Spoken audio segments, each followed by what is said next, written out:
The Tampa Bay Lightning had a bit of a rough night when they took on the Boston Bruins in Game 1 of Round 2 on Saturday afternoon. While the score was definitely a punch to the gut for many fans here in the Bolts Nation, there were a couple of players who were a little worse for wear after the contest. Lightning forwards Ondrej Palat and Brayden were both absent from yesterday's practice. Considering the way Game 1 played out, this was cause for concern for many Lightning fans. Thankfully, Coach Jon Cooper quickly gave the Bolts Nation a little reassurance. Coach Cooper said both players were taking body maintenance days and reassured Bolts fans they'll be fine. Of course, many of us here in the Bolts Nation have heard this more than once and ended up being severely disappointed. The good news is this doesn't seem to be the case in this particular scenario.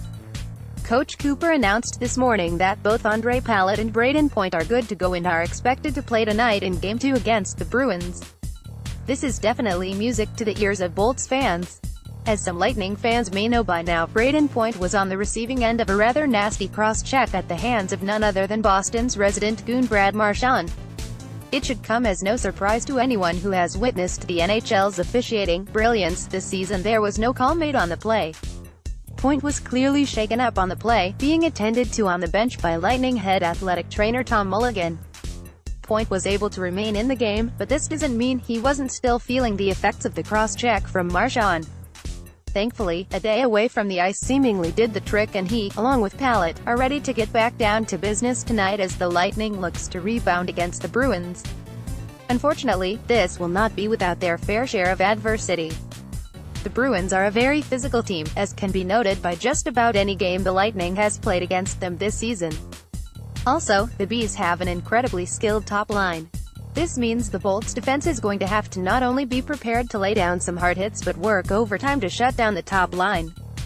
The Lightning is generally strong when it comes to getting back into the game after a particularly tough loss. Hopefully, Game 2 will be no different.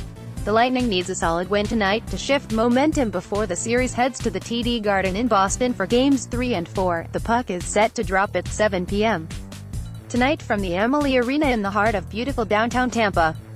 Tampa Bay Lightning is going to need their thunder if they want to overcome the big, bad Bruins tonight.